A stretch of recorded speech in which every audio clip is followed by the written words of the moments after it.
Bonjour à tous et bienvenue aux nouveaux abonnés, et bonjour aux anciens bien sûr. Alors, pour ce cours, je reprends l'aquarelle, enfin je poursuis l'aquarelle. Vous avez peut-être suivi mon premier cours sur les bases de l'aquarelle, et maintenant on va passer sur des applications un petit peu plus poussées. Ça va être une partie en deux volets, donc je vous montre cette première partie, et dans quelques jours, si tout va bien, peut-être avant la fin de la semaine, je vais vous montrer donc la suite et la fin de ce tuto. Donc dans un premier temps, choisissez un modèle. Si vous voulez, reproduisez à quelque chose près celui que je suis en train de faire. Donc j'ai choisi toujours des fleurs. Par contre, donc ça forme une petite composition, puisque là on a des pétales, on a des feuilles, une branche. Donc ça rejoint un petit peu la technique de la rose, mais un petit peu plus complexe. Alors on va prendre le temps de détailler tout ça. Je termine le dessin, prenez le temps d'en faire un de votre côté. Là encore une fois, l'important ce n'est pas trop le dessin, mais de montrer des techniques un petit peu plus poussées. Donc de voir toujours ces flous et le détail aujourd'hui.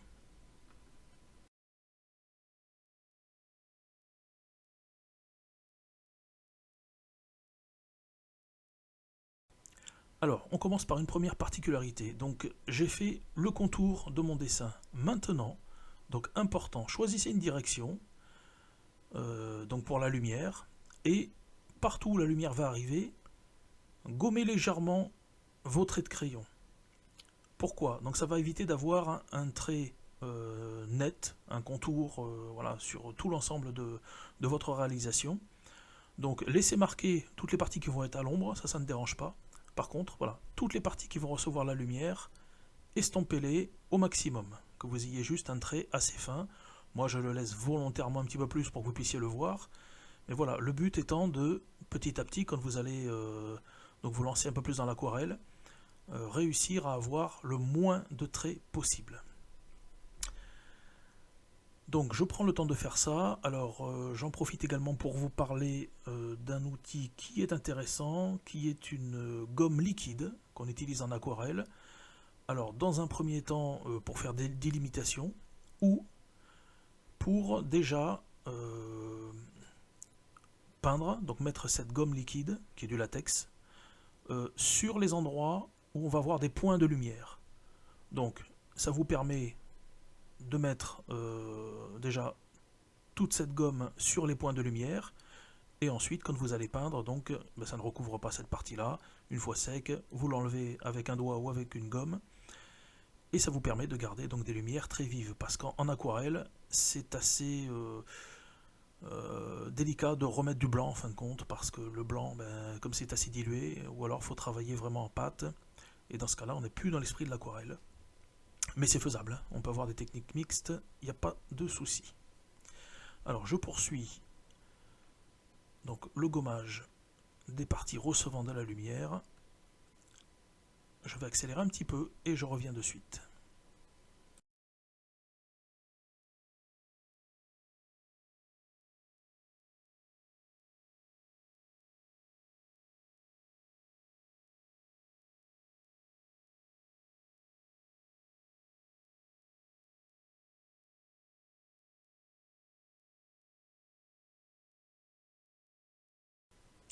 Alors avant de démarrer, n'hésitez pas, pour ceux qui n'ont pas suivi, d'aller voir le premier cours sur les bases de l'aquarelle, donc si vous êtes intéressé et si vous n'avez jamais pratiqué. Donc on va commencer par le contour. Alors là c'est un choix personnel, on n'est pas obligé. Voilà, donc on humidifie généreusement donc, le tour de la fleur pour faire une première étape de mise en teinte.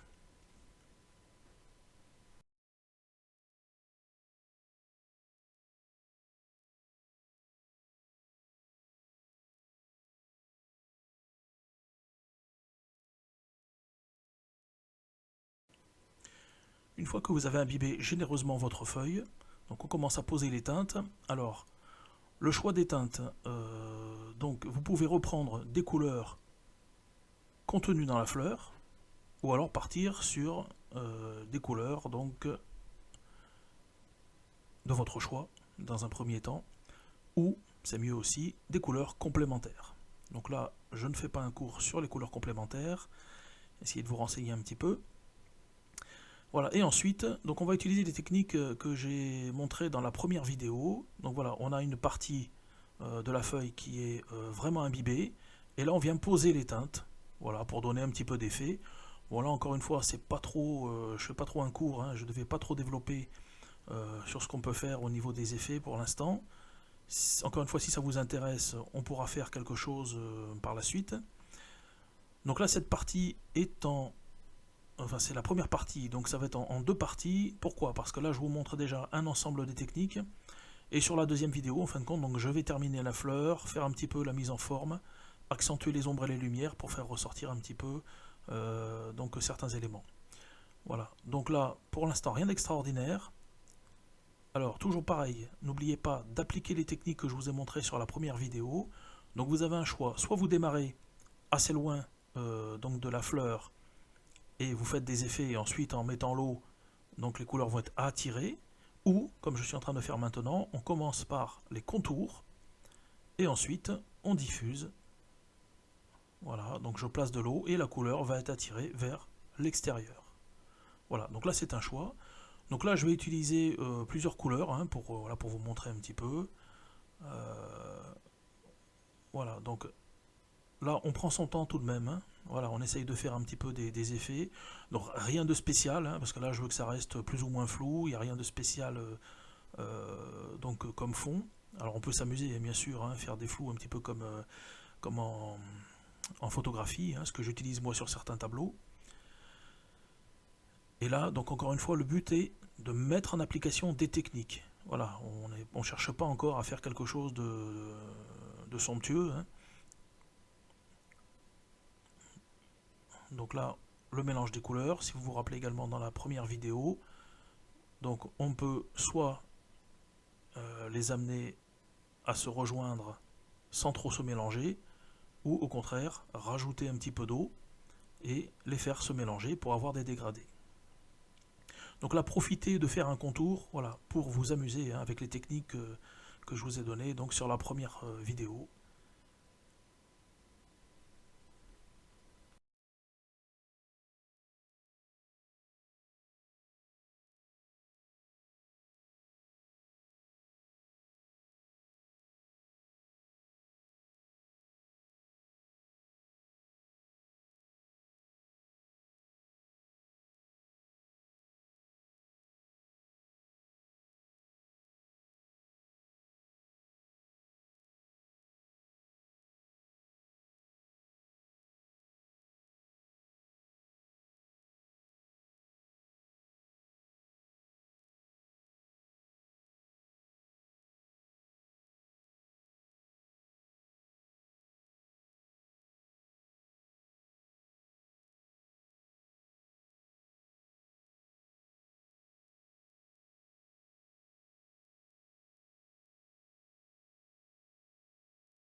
Un point important que je rappelle, donc la feuille, ici j'utilise une feuille donc, de 300 grammes pour l'aquarelle, et je ne l'ai pas scotché comme la dernière fois, c'est-à-dire que l'adhésif n'est pas tout autour.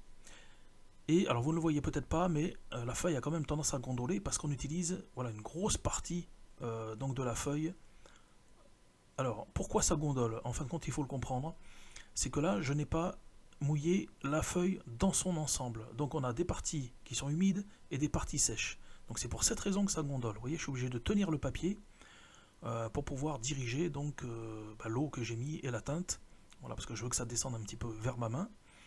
Alors n'hésitez pas, essayez de mettre de l'adhésif partout autour de votre feuille. Ou, donc là je ne l'ai pas encore montré cette technique, mais d'imbiber complètement votre feuille. C'est-à-dire qu'elle soit complètement humide. Et dans ce cas-là, vous n'aurez pas cet effet donc d'avoir cette feuille qui gondole. Voilà, c'est une petite astuce et qui est assez intéressante. Bon là je ne l'ai pas fait parce que je fais une démonstration un petit peu rapide, mais c'est bien soit de laisser une bordure et de mettre l'adhésif donc tout autour, ou alors d'humidifier complètement la feuille. Et on peut même, voilà, c'est une autre technique, c'est-à-dire prendre de l'essuie-tout, l'humidifier, le poser, ensuite humidifier généreusement la feuille sur laquelle on va travailler et la poser sur l'essuie-tout donc mouillé ou un chiffon d'ailleurs, et ça permet de maintenir cette humidité. Et encore une fois, donc vous n'aurez pas cet effet de feuille qui gondole.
Avant de poursuivre, je vous montre quand même la photo donc sur laquelle je suis parti hein, pour voilà.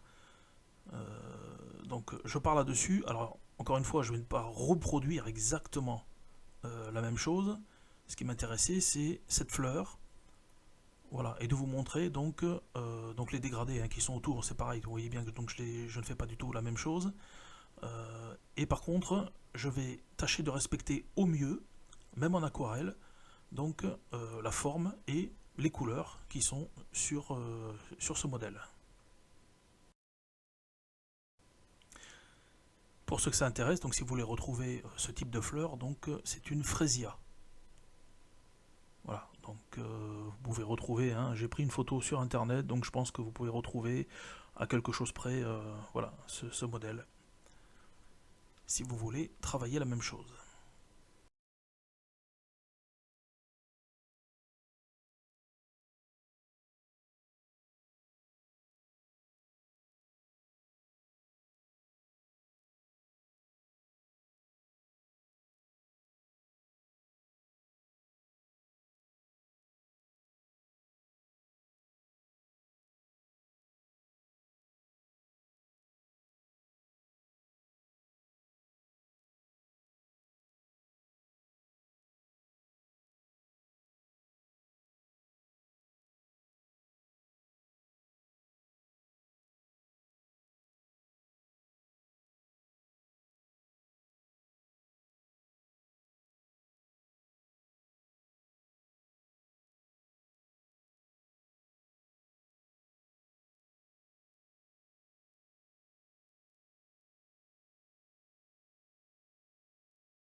Alors concernant le démarrage donc, de cette fleur, donc je commence par les couleurs les plus claires. Hein, donc on a en majorité du jaune. Donc à vous d'adapter hein, les teintes, les nuances que vous utilisez. Là je ne vais pas détailler hein, pour ce cours. Donc approchez-vous le plus possible de cette couleur. Voilà. Et là je travaille donc cette petite zone. Voilà, donc en apportant des couleurs jaunes, un petit peu de vert. Et alors vous allez voir que, alors je reprécise à chaque fois, mais c'est important, vous ne voyez peut-être pas les mêmes couleurs que j'utilise. Pourquoi? Alors, quand on filme, les couleurs sont parfois modifiées, et en plus, suivant votre écran, vous pouvez avoir des couleurs qui ne sont pas tout à fait les mêmes. Voilà, mais voilà, le but est de se rapprocher le plus possible donc de la photo d'origine. Et on commence par petites zones et par petites touches, toujours les mêmes principes. On commence par mettre l'eau sur la zone qu'on veut travailler, on met la couleur la plus claire, et si on veut créer un dégradé, donc on commence par le bord, on laisse diffuser un petit peu la peinture, et on commence à l'opposé en mettant, donc là j'ai mis le jaune d'un côté qui se diffuse vers l'intérieur, et à l'opposé donc la couleur verte qui va se diffuser dans l'autre sens pour créer un dégradé. Voilà, donc on va jouer là-dessus par petites touches. Voilà, on n'hésite pas donc à faire des petits essais hein, si besoin. Vous prenez un bout de feuille pour vous rappeler un petit peu l'utilisation donc de l'eau et de la peinture. Et ensuite, alors vous voyez que là ma peinture avait un petit peu trop coulé. Donc je récupère un autre pinceau et je vais diriger donc les pigments sur ma feuille.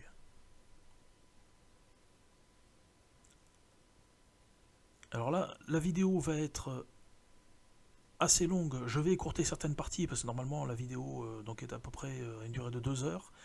Je vais écourter certaines parties parce que j'ai pas besoin de vous montrer à chaque fois donc le travail hein, qui est le même, hein, qu'on reproduit exactement la même chose.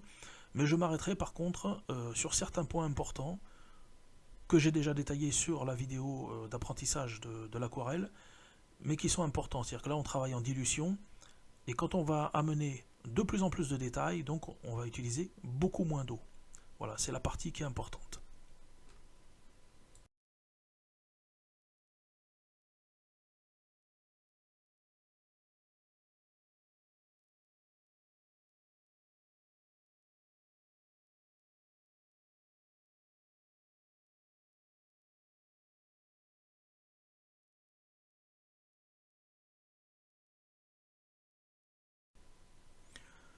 Alors je poursuis en me décalant légèrement, hein, voilà, je vous ai remis la photo pour que vous puissiez voir. Donc la technique est toujours la même.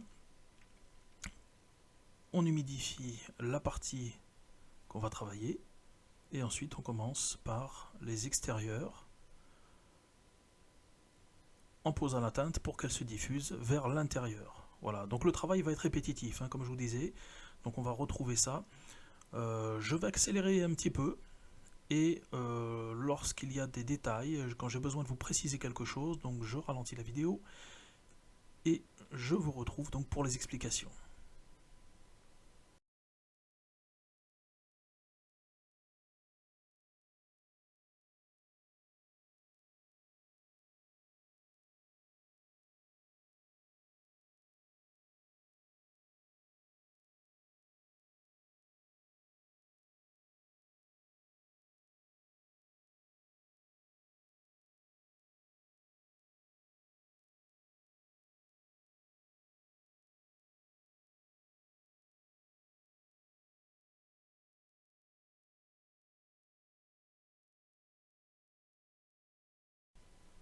Alors je m'arrête parce que je suis en train de rajouter une couche supplémentaire, c'est-à-dire que j'ai mis le jaune et le vert, et ici je commence à placer une ombre avec un mélange de vert et de terre d'ombre naturelle. Voilà, donc je poursuis la vidéo, hein, regardez bien, donc je commence à placer certains mouvements, puisqu'on est avec une teinte légèrement supérieure.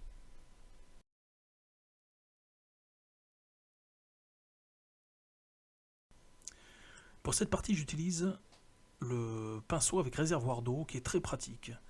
Voilà, parce que je peux humidifier plus ou moins, voilà, vous réglez. Alors si vous voulez plus d'eau, vous appuyez sur le réservoir pour faire sortir un petit peu plus d'eau, voire une goutte d'eau. Voilà, c'est non pas indispensable, hein, on peut très bien le faire avec un pinceau classique, mais c'est plus sympathique puisqu'on a l'eau à portée des doigts.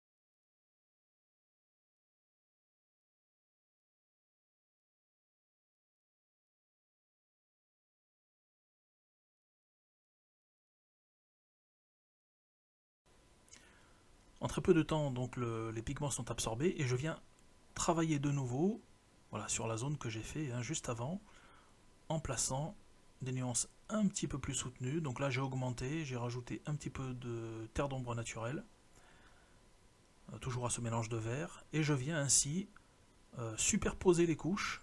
Voilà, c'est le travail, le principe de travailler en glacis. Par que là, donc, on est avec de l'eau. Le principe reste le même. On va superposer les couches jusqu'à obtenir une teinte voilà, qui nous convient et qui est approchant bien sûr du modèle de la photo. Voilà, donc c'est toujours pareil, on n'hésite pas donc à changer la quantité d'eau. Là, je veux que ça soit un petit peu plus marqué, donc je mets un petit peu moins d'eau. J'ai pas besoin de rajouter de nouveau de l'eau. Le papier étant toujours humide, vous rajoutez automatiquement un petit peu d'humidité avec votre pinceau pour mélanger avec la couleur. Voilà. Et ensuite, s'il y a besoin d'étaler un petit peu plus, vous venez frotter avec la pointe du pinceau et ça va venir étaler légèrement les pigments. Donc vous maîtrisez un petit peu plus l'endroit où vous posez votre teinte.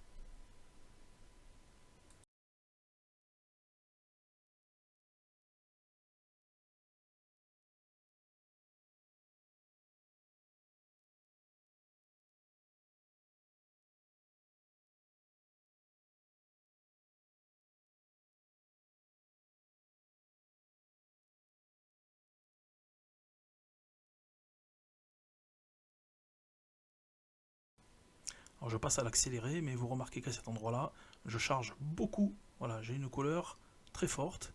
Alors un mélange de terre d'ombre naturelle et de noir, donc c'est la partie qui va être à l'ombre. Voilà, que je marque tout de suite, parce que sur la photo, on est avec des teintes très foncées.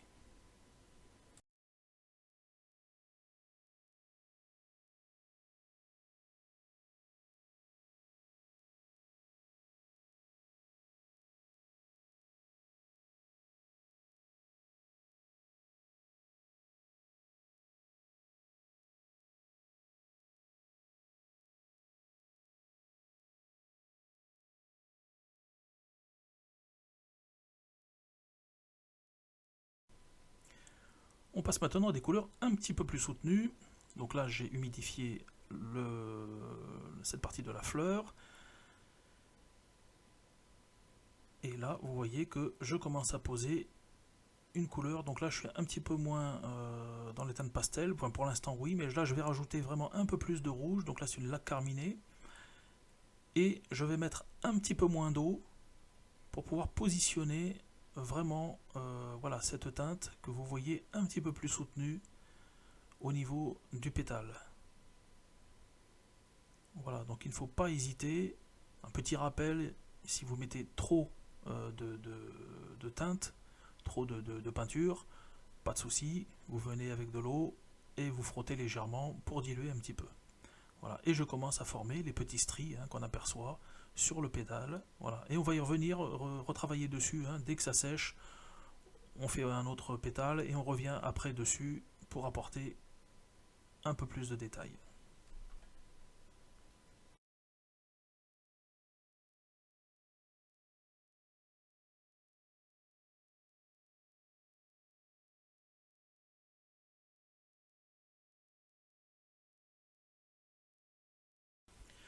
On reparle maintenant de la superposition des couches. Donc vous voyez que j'ai au fond un vert clair. Maintenant je viens surligner les parties, les marquer un petit peu plus, les teinter un petit peu plus. Donc là je travaille au pinceau mais avec très peu d'eau. Encore une fois la feuille reste humide, je n'ai pas besoin de rajouter d'eau. Et là je viens juste tracer les contours, faire un petit peu de détail, vous voyez les fibres qu'on voit au niveau de la tige. Voilà, donc je suis en train de les marquer. Ce qui me permet d'amorcer déjà le détail pour pouvoir, donc une fois que j'aurai fait tout l'ensemble de la fleur, je pourrais venir retravailler, apporter plus de profondeur, jouer avec les ombres et lumières. Voilà, donc ça fera l'objet de la deuxième vidéo. Mais vous pouvez toujours amorcer ce travail. Voilà, par des petites touches, vous voyez, c'est quand même assez discret. Mais visuellement, c'est suffisant. Voilà, on voit bien que les contours sont plus marqués et on va pouvoir retravailler ça par la suite.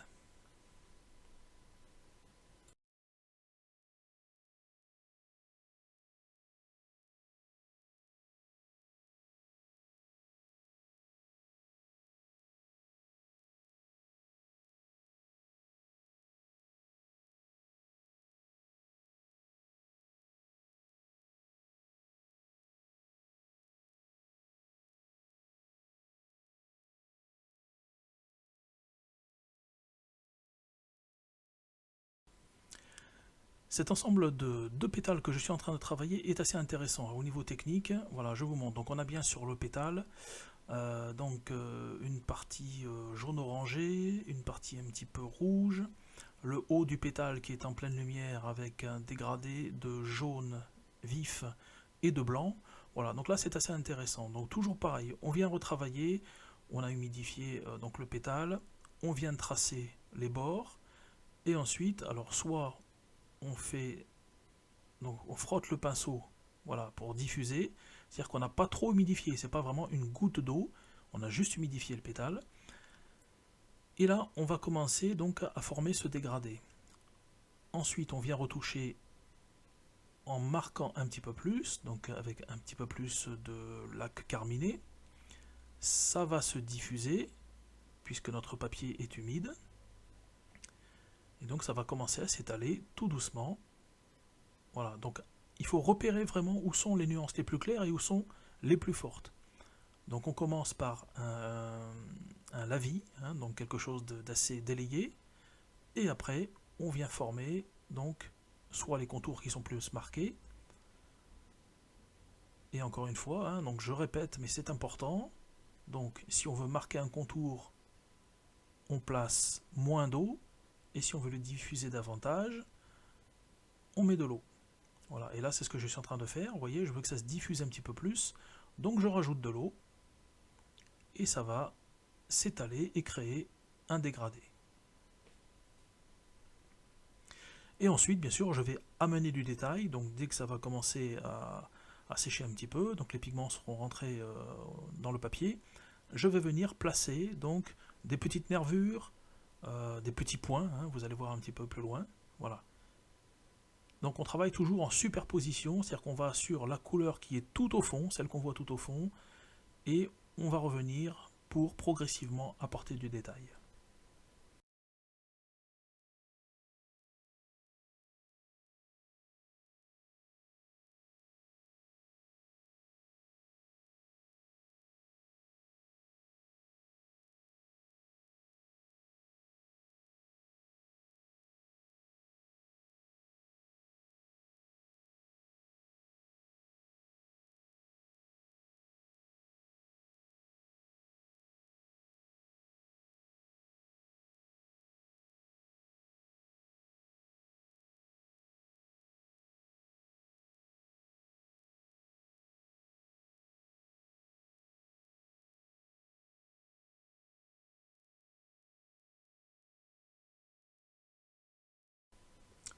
Je vous remonte encore, donc je suis en train de venir retravailler sur cette partie, je marque les contours, j'ai augmenté donc l'ombre, voilà, de façon un peu plus marquée, et vous allez voir que je vais revenir de plus en plus travailler dessus, hein, ça c'est vraiment que la première étape.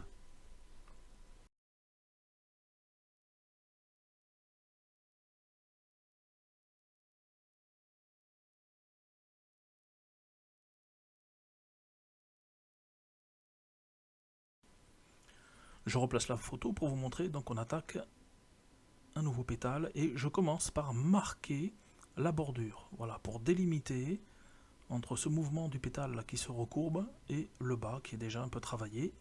Voilà, et il y a une petite ombre hein, que vous voyez, donc je la précise déjà, et ensuite seulement je placerai donc la teinte du pétale. Voilà, et je le répète encore, c'est important, n'utilisez pas trop d'eau puisque là on marque la bordure. Voilà, donc je viens travailler avec très peu d'eau. Ça permet au pigment de rentrer déjà, de se fixer sur la feuille, et même si vous rajoutez de l'eau après, donc cette peinture ne va pas s'étaler.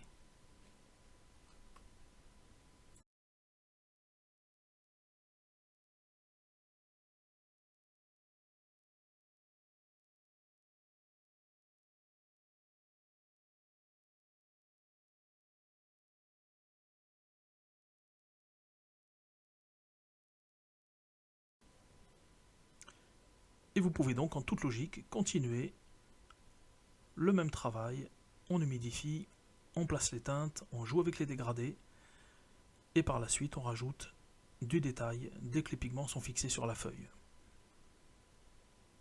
Donc vous allez me dire c'est quand même assez répétitif, mais effectivement, et c'est une bonne chose puisque la technique reste la même. Voilà, et c'est uniquement pour l'aquarelle de jouer sur la quantité d'eau et sur la peinture, donc qu'on va mettre soit en dilution, soit avec beaucoup moins d'eau. Voilà, donc c'est vrai, c'est quelque chose de répétitif, que ça soit visuellement ou dans ce que je vous dis, mais c'est le plus important de tout. Une fois que vous avez maîtrisé ça, il n'y a aucun problème. Vous voyez que le trait un petit peu soutenu que j'avais fait au départ, je viens le rehausser avec de la laque carminée. Donc on a une partie avec un mélange de noir et de terre d'ombre. Ensuite, je viens placer cette couleur laque carminée en ayant mis peu d'eau. Donc ça délimite bien le contour du pétale. Et ensuite, je vais pouvoir donc placer une nuance supplémentaire qui là va être diluée, donc diffusée, et on va apporter un, un petit dégradé donc à l'intérieur du pétale.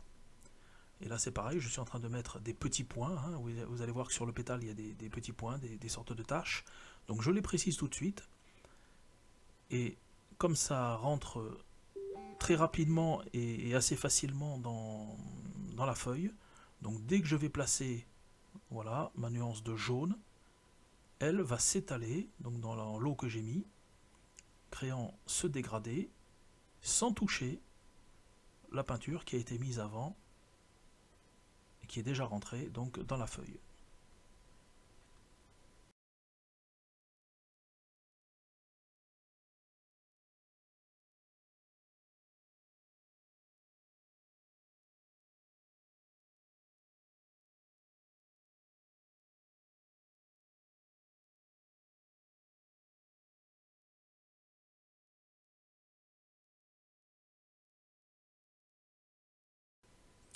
Je travaille de nouveau avec très peu d'eau parce que j'ai besoin donc de repréciser les petites fibres qu'il y a à l'intérieur du pétale. Donc délicatement. Et vous comprenez bien que si j'avais mis beaucoup d'eau avant sur cette zone, j'aurais pas eu des traits fins comme ça. Hein. Donc voilà, c'est important de bien gérer aussi donc le visuel, hein, le détail que vous voyez. Alors c'est pareil, c'est pas trop un souci, c'est-à-dire que si j'ai oublié de faire ces nervures, je peux attendre que la feuille soit de nouveau sèche, venir retravailler dessus. Voilà, c'est pas trop un problème, on peut faire dans le sens inverse. Mais là voilà, j'aime bien donc le préciser au démarrage et venir retoucher seulement après. Donc j'ai fait les contours avec peu d'eau, j'ai fait le dégradé de jaune avec beaucoup plus d'eau, je reprécise donc les petites nervures qui se trouvent donc sur le pétale avec très peu d'eau, et ensuite je vais pouvoir de nouveau travailler, créer des dégradés si j'ai envie. Voilà, donc ça c'est à vous de voir aussi hein, cette gestion des étapes.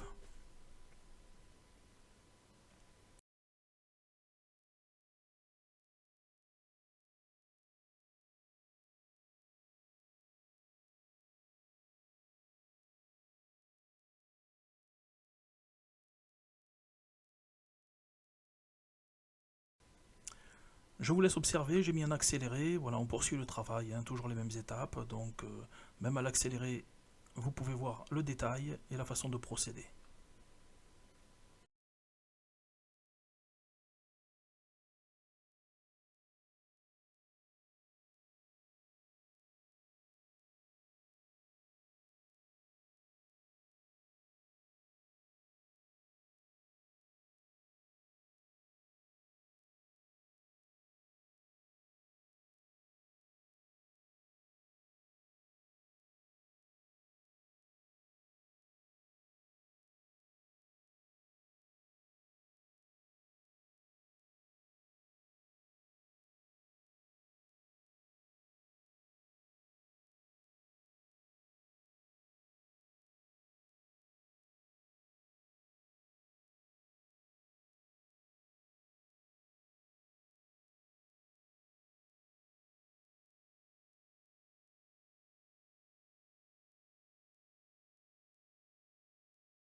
je reprends la parole parce que c'est une étape importante. Une fois que vous avez fait tout ce travail, donc il y a une première étape, hein, ça n'est absolument pas terminé, vous allez venir avec un pinceau pas trop humide et vous allez commencer à former les contours. Alors vous pouvez les travailler avec une couleur terre d'ombre naturelle ou par endroits avec du noir ou un mélange des deux. Voilà, terre d'ombre naturelle et noir. Et vous allez commencer à préciser le détail, le contour des pétales, certains petits effets qu'il y a à l'intérieur des pétales également, hein, des petites nervures. Voilà. Et vous remarquez bien que ça, on peut le travailler vraiment qu'avec un pinceau qui n'est pas trop humide. Et comme le papier a absorbé déjà une grosse majorité de l'humidité, donc on peut se permettre de repasser sur notre travail tranquillement. C'est pour ça que c'est important, hein, de travailler voilà, par étapes, hein, par morceaux, ce qui permet de laisser sécher une partie et de venir retravailler voilà, quelques minutes après. Alors il ne faut pas négliger, hein, cette partie de détail, c'est ce qui va faire votre relief après, hein. Alors on joue certes sur l'ombre et la lumière, mais voilà, des petits filets comme ça de couleurs un petit peu sombres. Et sur la photo, vous les remarquez, hein, avec un petit peu d'observation. Là, bon, je ne vous remets pas la photo parce que je ne peux pas vous la mettre en grand, mais choisissez un modèle, observez bien sur la bordure de votre modèle, hein, bon, là, si c'est une fleur, vous allez voir que voilà, il y a des parties un peu plus marquées sur les contours. Donc, beaucoup plus marquées, bien sûr, sur l'ombre, mais on peut avoir également des petits, ce qu'on appelle un reflet, hein, voilà, donc qui est une teinte un petit peu plus soutenue, même sur les parties recevant de la lumière.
La partie que je suis en train de travailler doit rester un petit peu dans le flou. Alors regardez bien sur l'image que je vous mets. Vous voyez que cette tige qui part comme ça, qui est encore en bouton, hein, les fleurs ne sont pas sorties. Donc sur la photo, on est un petit peu dans le flou. Alors on va essayer de reproduire ça. Alors simplement en utilisant beaucoup d'eau. Donc voilà, donc c'est un petit peu comme pour les dégradés. La couleur va se diffuser et on va voir cette idée d'être un petit peu dans le flou. Donc on n'apporte pas trop de détails. Il faut que ça soit juste suggéré, hein, voilà. Donc là on va jouer sur les couleurs, les parties un petit peu jaunes, un petit peu vertes, et on s'aperçoit que plus on se rapproche des bourgeons qui commencent à grossir, voilà, plus on est dans le détail. Donc il faut jouer là-dessus pour donner ce visuel, d'avoir une partie dans le flou et l'autre partie beaucoup plus nette.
On arrive de nouveau donc sur cette partie de bourgeons là, qui sont éclos. Donc on recommence avec un travail beaucoup plus précis et beaucoup plus net. Voilà, donc je ralentis de nouveau et on repart dans le détail. On n'oublie pas, on trace les contours, la partie à l'ombre. Voilà, donc je vous le reprécise, hein, si le bourgeon, on utilise du vert pour faire l'ombre, on rajoute dans le vert une petite pointe d'ombre naturelle. Et le travail se fait tout seul. Voilà. Et là, on recommence à apporter de la précision.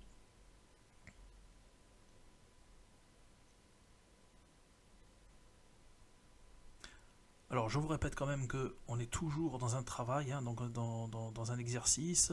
On apprend à maîtriser ces techniques d'aquarelle. Donc ça n'est que la deuxième partie hein, que je fais. J'essaierai dans quelques temps, donc après là je vous donne cette première partie. Je vais faire une deuxième partie pour aller jusqu'au final de cette réalisation. Et ensuite, je prendrai le temps de faire une aquarelle un petit peu plus poussée. Voilà, pour vous montrer un petit peu qu'on peut s'amuser hein, avec ces techniques. Je ne sais pas encore ce que je choisirai comme modèle, peut-être pas forcément une fleur. Et je vous ferai une petite démonstration. Voilà. Donc en attendant, n'oubliez pas, gardez bien ça en tête. N'hésitez pas à faire des essais, jouez sur la quantité d'eau, regardez ce que ça fait. Mettez l'eau en premier, ensuite des pigments très délayés, ou alors humidifiez simplement, mettez votre teinte et rajoutez de l'eau. Regardez bien les différences. Et c'est comme ça que vous allez, une fois que vous aurez bien compris ce système-là, vous allez vraiment pouvoir vous amuser. Et donc j'insiste sur ce mot-là, hein, vraiment s'amuser, c'est important. Il ne faut pas que ça soit du travail, il faut vraiment que ça soit de l'amusement. Et comme ça, vous pourrez peindre des années sans vous lasser.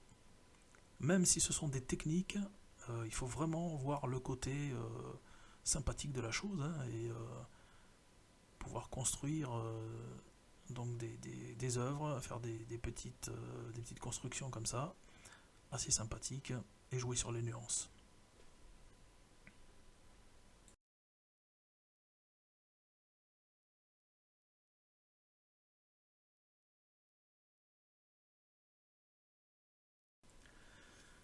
Voilà, vous terminez de regarder cette vidéo, donc qui dure 46 minutes hein, quand même. J'ai quand même pas mal réduit, la vidéo durait plus de 2 heures au démarrage.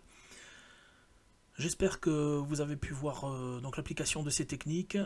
Je vous dis à très bientôt pour la suite, la deuxième partie. Parlez-en autour de vous, n'oubliez pas de vous abonner, de cliquer sur la cloche et je vous dis à très bientôt.